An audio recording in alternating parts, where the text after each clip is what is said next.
Hello, Baron Dividus here with another video for the Board Game Shelf, and here I have Mr. Jack Pocket. This is a game that my wife and I got pretty early on.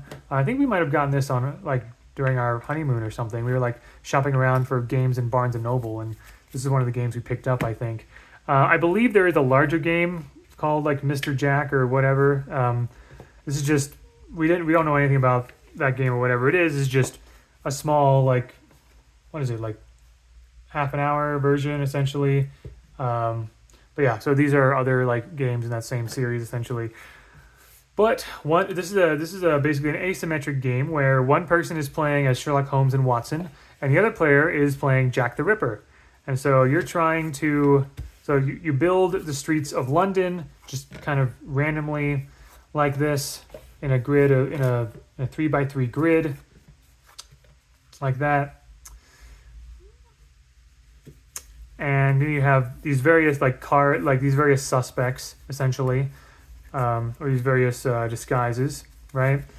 Each of these disguises is kind of represented by each of these cards. So on the back, on the other side of each of these is one of these people, these disguises, right? So Jack the Ripper is disguised as one of these people, and Sherlock and Watson are trying to find out who that is, whereas Jack is trying to avoid them. And so there are these time tokens as well, front and back here. And so the investigators take a turn, then Jack takes a turn, and so on and so forth. And there's also these different abilities where these streets can be turned 90 degrees, or they can be, I think there's actually one that can sort of swap. Yeah, there's one that can swap the positions of two of these, essentially, or flip these over and stuff like that. And you're basically trying to, so as Sherlock and Watson and also their trusty dog, they're trying to move around the streets of London and try to figure out which one of these characters is just Jack the Ripper in disguise, right?